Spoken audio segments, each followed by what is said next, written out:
Good evening, ladies and gentlemen, and welcome to this evening's curatorial lecture conducted on the occasion of the opening of the Asia Society Triennial, We Do Not Dream Alone. My name is Boon Hui Tan, and I'm the founding artistic director and former vice president of the Asia Society Museum. In this presentation, I hope to give the audience a little bit of insight into my thinking around the artistic statement and central thematics that drove the presentation, the selection of artists, the commissioning of work, and how this whole project conceptually was driven. When I first began putting together this presentation in March, together with the exhibition in earnest with my co-curator and the guest curators, the COVID-19 pandemic was quickly shutting down New York City, one of the most liberal and open urban centers in the world. And yet, to the dismay of many minorities in this country, the medical pandemic unleashed in its wake an even more chilling social pandemic. Like Americans of Muslim faith after 9/11, Asian Americans, the so-called quiet model minority, suddenly found themselves the new scapegoats of a confused and angry white America. The triennial, an idea that I had brought to the Asia Society 5 years ago when I moved to New York, encountered numerous delays and was finally rescheduled from the summer to the fall of 2020 due to the earlier pandemic shutdown of the city. It now finds itself opening on the eve of a crucial presidential election that would decide which dream of America would prevail. As fate would have it, I now am speaking to you in the post-election moment that could possibly mean that the intolerance, ignorance, and hateful scapegoating of the other may now be part of this country's national history.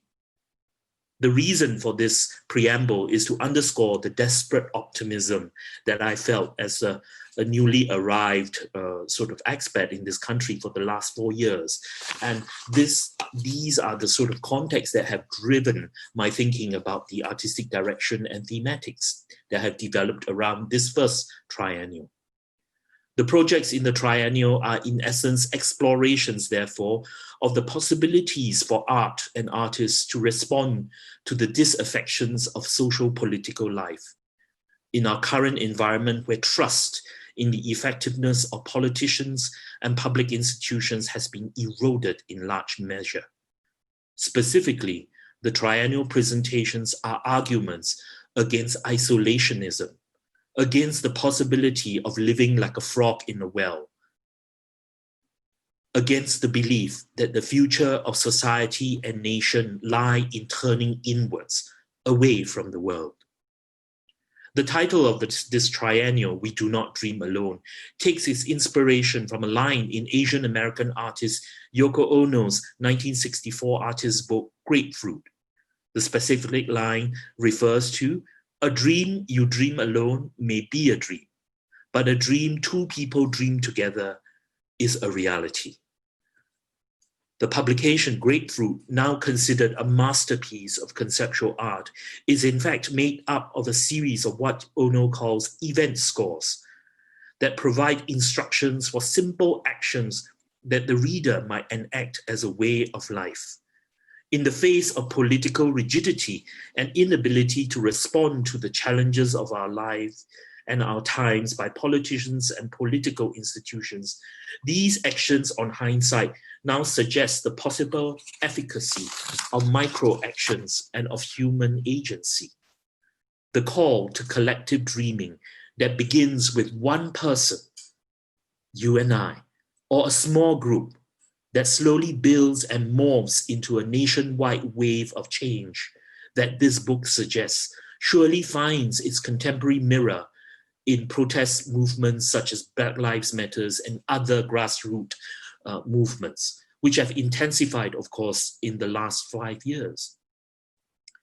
Contemporary art within the triennial resists the condition of having to dream alone by unveiling the ways that people's objects and events across time and space are linked through a complex web of relationships. Eschewing the geographical and cultural containers suggested by the idea of a biennial focused on Asia, the triennial presentations reveal the border-crossing nature of our modern existence, which, despite the current lines drawn in the sand, is global. First slide, please. Can we move to the next slide? Contemporary art in the present moment is a refutation of the perverse dream that society and culture can be walled off and yet continue to flourish in its self-contained oasis. The idea of Asia and Asian art in the triennial derives its power from its relation to other places and times. Asia only makes sense in relation to the areas and the cultures that are not Asia. In other words, the term Asia and Asianness cannot completely explain art production by artists from Asia or of Asian background. To assume otherwise would be to not only write out certain narratives as belonging only to specific localities, Asians for Asians, America for Americans, without having to unpack what those terms mean, but also to deny the ability of Asia to speak about the world beyond its geographic and cultural borders.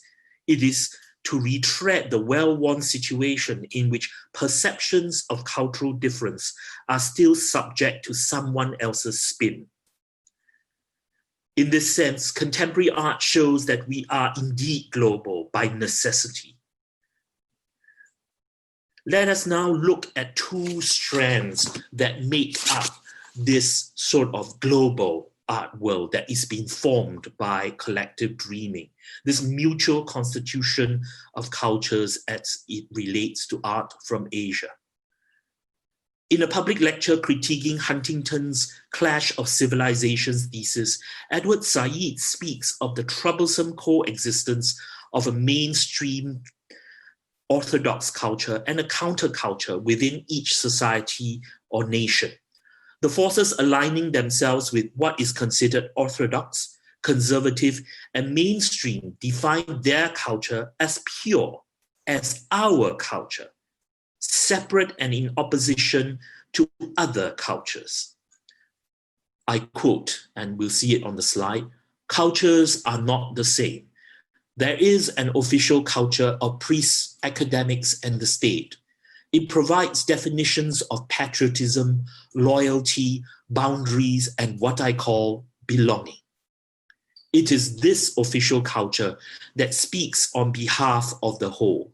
In addition to the mainstream and official culture, there are dissenting or alternative, unorthodox or heterodox strands that contain many anti-authoritarian themes in them that are in competition with the official culture.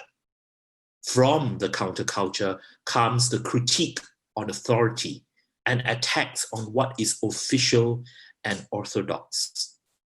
And most importantly, when I was reading, or I was listening to this lecture, no culture is understandable without some sense of this endless source of provocation from the unofficial to the official."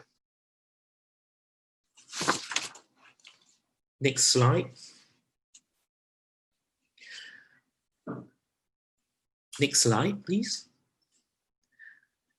And now we start looking at some of the artworks in the triennial. This is Kavod Murad, an American artist of Syrian and Armenian descent.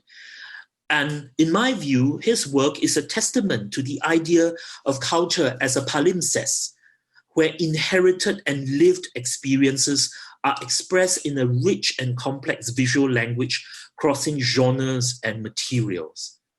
Growing up for some time in the historic Syrian city of Aleppo, which has now, of course, been heavily destroyed by ISIS, he retains keen memories of the domestic architectures of the city, where he spent his childhood alongside neighbors of Christian, Jewish, and Muslim communities.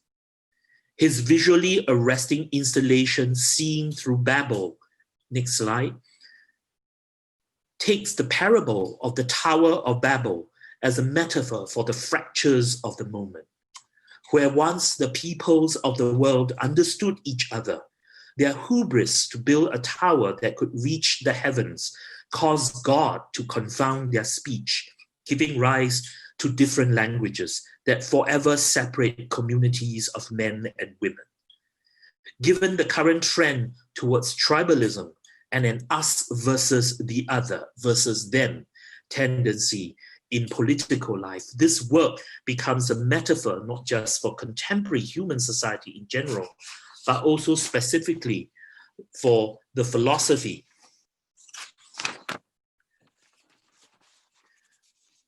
its vision of a government that expressed a moral virtue. It becomes a kind of vision of the fractures of the government moment, how, the current moment we have lost a kind of dream of understanding of the unities of man throughout. Next slide. And the calligraphic scripts that you see running through the various bands of the Tower of Babel installation are in both Arabic and Armenian, the two languages that the artist sort of, is familiar with. And of course, interestingly enough, they are read in two different directions, Arabic from right to left and the other vice versa. So many of these scripts are seen through the cutouts in the installation. So hence, again, the form of the work, the fact that you only partially glimpse what is actually multiple streams of cultural expression, just like the multiple languages, it carries, that artist, this particular artist's idea of, how multiple cultures exist, and we've lost the sort of ability, we're in danger of losing the ability to accommodate these different kinds of cultures and times. Perhaps the next slide. Perhaps the installation that best sort of connects the relationship between America and Asia is the special project guest curated by Susan Benningson called We the People, Xu Bing and Sun Xin Respond to the Declaration of Independence. This special project shows the mutual constitution of national cultures, and specifically the role of Asia in the formation of America. Susan invited the two Chinese artists, both of whom work between US and China, to create a work in response to an 1833 copy of the Declaration of Independence from the Dorothy Taffer Goldman Foundation. The conceptual impetus, of course, was the historical fact that the revolutionary leaders of America admired classical Chinese civilization, and particularly studied the Analects of Confucius for models of good governance and morality. No less than Benjamin Franklin in 1738, published an essay series called From the Morals of Confucius in the Pennsylvania Gazette. The leaders of this new country, the new America, therefore saw in Confucian philosophy a vision of a government that expressed a moral virtue and had a mandate to govern which was not beholden to the inherited rights of monarchy and nobility, having left the shackles of feudal tradition behind to flee Europe for this new world. And here you see, one sign of the regard that the early leaders had for the political philosophy of China, and particularly of Confucius, was the fact that Confucius himself appears alongside Moses and Solon as a frieze up on top of the eastern pediment of the Supreme Court building in DC. Yet, ironically, by the 19th century in China, when the waning Qing dynasty was on its last legs, it was China that was looking to American democracy. In 1905, Dr. Sun Yat-sen, the erstwhile founding leader of modern China, looked to the American system as an inspiration to persuade his fellow Chinese to rise up against the decaying imperial system. Next slide. The artist Xu Bing for the Triennial created this work, silkworm book, The Analects of Confucius, 2019. He encouraged silkworms to spin their threads repeatedly across an open page of a copy of the Analects of Confucius. The delicate overlay of silk threads partially obscures the printed text, as if time and distance has masked the significance of past events and ideals. The specific page to which Xu Bing chose to present this work is of a very well-known exchange between Confucius and Zigong. Next slide. Oh, I'm sorry, go back. Yeah, sorry. And it's useful to actually read this very short exchange. Zigong asked about government. The master, referring to Confucius, said, sufficient food, sufficient military force, the confidence of the people. Zigong said, if one had unavoidably to dispense with one of these, which of them should go first? The master said, get rid of the military. Zigong, one had unavoidably go first. The master said, dispense with food. Since ancient times, there has always been death, but without confidence, a people cannot stand. Have a reflection, reflect a bit about, how sort of, what are the resonances of a kind of political philosophy that we are seeing in Confucian Analects? And what are the sort of ethical virtues that is considered worthy of a ruler of a country or of a people? We move on to the next artist, the much younger Sun Xun. Next slide. Sun Xun has created a 24-leaf folding album, July Coming Soon 2019, on which he has painted a series of images in response to the declaration text and its meaning in the current political moment. Next slide. The fantastical images of strange chimeric creatures and dystopian landscapes, while seemingly unreal, are nevertheless commentaries on the grim realities of the moment. And of course, one sort of also recalls the fact that a lot of literati painting historically was also, instruments of critique. A broken off head of the Statue of Liberty lies strewn on one leaf. Next slide. Another leaf features a pair of Confucian scholars, the exemplary models of the public servant, who have lost their heads literally, and you can look at the slides, they have lost their heads and they're burning, who have lost their heads literally in a burst of flames. The accompanying text, that's a text in English below, speak of the attacks on public institutions by the last administration. Both Xu Bing and Sun Xun, in their works for We the People, recreate, therefore, the historical cross-cultural dialogue between America and China, using one culture to excavate the contemporary complexities of the other culture. One constitutes the other and vice versa. So keep in mind this point about how one of the greatest strategies of artists today is to use one culture to excavate another, and often their own. We move to the next strand of mutual constitution of art and culture, Asia and Asia. Next slide. If the world and its cultures are now multipolar and mutually constitutive, rather than simply an east to west and west to east nexus, then we must certainly also admit the possibility that intra-Asian cultural flows are important in modern and contemporary art. The works of two artists from South Asia demonstrate this intra-Asian dialogue. Next slide.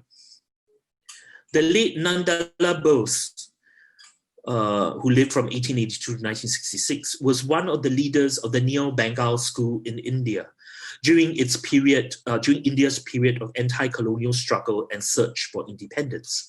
The school aimed to create an indigenous Indian national style of art that was distinct from the British academic painting style propagated by its colonial masters. Bose's talent at synthesizing diverse art traditions included styles derived from Indian folk art, from Mughal and Pahari miniatures and Ajanta murals, among others. In particular, Bose and the leaders of the school looked to East Asia and its Sumi or ink wash traditions as a model. Next slide. For the Triennial, Bose's association with East Asian ink traditions is exemplified through this group of small works on paper. The artist was exposed to Sumi through his encounters with Abindranath Tagore's circle of Japanese artists and scholar friends. This technique utilized the tonal qualities of ink to evoke mood and sentiment, supporting the belief that Indian art possessed a spiritual identity outside the principles of Western realism. Next slide. This group of ink paintings and prints points to the importance of intra-Asian aesthetic traditions, separate from the dialogue with European modernism. These were important sources of inspiration for the creation of a new Indian modern art. Moving away from realist pictorialism, Bose painted many of these images, abstracted landscapes, and humble studies of daily Indian life from memory, building up paintings from quasi-abstract elements. Next slide. My personal favorite are these two paintings of lotuses. The use of translucent ink washes with an economy of brushwork on almost tissue-thin paper. Notice the red seal and the signature in Bengali in the left bottom corner of the two paintings. They are lively and sensuous, demonstrating, the fluidity and the dynamism of the best works from this tradition. Next slide. This intra-Asian association continues into the contemporary period in the work of Lahore-based artist Hamra Abbas. In this suite of 10 paintings, of which we are seeing one example, entitled Every Color, Abbas has created portraits of individuals from the Lahore transgender community. Their traditional roles as singers, entertainers, and performers at weddings and other major life cycle events are diminishing as these events become less elaborate and shorter over time. Abbas's precise brushwork also employs the Chinese gongbi technique, a meticulous brushwork style with precise detailing that reached a peak of popularity during the Tang and Song dynasties. The artist first studied this technique during a 2015 residency in Singapore. Next slide. This is a close-up one. You can see how thin the ground is. And what you notice, of course, it's almost porous. That's because instead of Wasley paper, these portraits are executed on silk, whose porosity requires a different set of techniques to build up the imagery. It's so porous that the ink frequently seeps through, so it requires tremendous patience and a very specific technique. Although diminutive in scale, this series utilizes some of the same brush techniques as the monumental silk painting by the Chinese artist Lao Tongli, also in the Triennial. In this series of portraits, Abbas omits the head coverings and shawls of the individuals to focus on the faces of the individuals. They are intimate snapshots that connect the viewer with the faces, with the personalities of this marginalized community facing an uncertain future. What the works of Nandala Bose and Hamra Abbas, those separated in time and space, demonstrate is that the transmission of form to serve other regional ideological or personal and aesthetic situations, as well as the needs of the artist, is an important strand in the formation of the global art world. Even a traditional form can be transformed in this way, leaping across geography and time. While this triennial is ostensibly focused on art from Asia, it also attempts to recast Asia and Asian art as critical lenses from which we can trace and elucidate the ties, multiple polarities, and multiple centers of the global. McEvely puts it in a phrase which I'm quoting called, "All art is derived from sources, and most culture is made up in large part of elements once diffused in chaotic recombinations of elsewhere." Art is like a sponge, and artists, in a sense, distill and osmosize a lot of work. The global webs of art is where we conclude. And we conclude with Ken and Julia Yonatani's installation, Three Wishes. Next slide. Created in the wake of the Fukushima Daiichi nuclear disaster in 2011, this work is a collaboration with the Otaki Laboratory at the University of the Ryukyus in Okinawa, Japan. This laboratory has been studying the long-term effects of the nuclear fallout on biological life.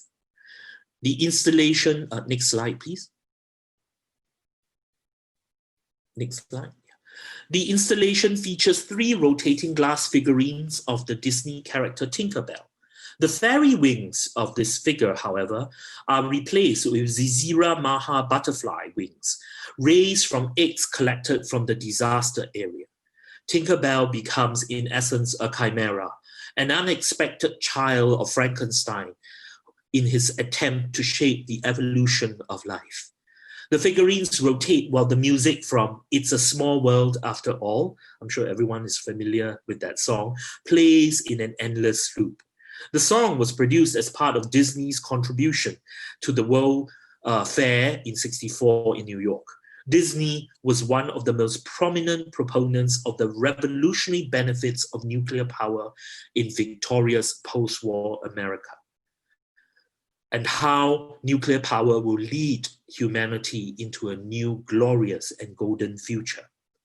The installation includes a 1956 copy of the publication The Walt Disney Story of Our Friend the Atom, a collaboration with the German physicist Heinz Haber. In 1957, the book was adapted into a television program entitled Our Friend the Atom. Next slide. And here you see it's a very small sculpture, and you see both the glass figurine and the butterfly on a rotating turntable, much like a music box. Leaping across space and time, Ken and Julia Yonatani's work in the Triennial exemplifies the global networks, not just of people and objects, but also ideas and outlooks that make up the palimpsest of all modern societies today. It cautions that a retreat into isolation and denial of the globality of our lives is not a possibility, and that we should instead learn to negotiate these complex webs and ties that connect us all. Next slide. We dream together because we are never alone. Thank you. Thank you, everyone, for spending this evening with us. And of course, the Triennial is on at the moment. The museum is open from Thursday to Sunday. Time ticketing is required. The admission is free, but time ticketing is required for safety reasons and to control crowds. So once you get to the website, you can book your tickets. This presentation, if you came late, or for those who missed a part or entirely of it, will be uploaded onto the Asia Society YouTube site and YouTube channel very soon, so you can check back there. Also, please let your friends know. Thank you for supporting the Triennial. Please support the cause of Asian art. And with that, I will bid you a good evening.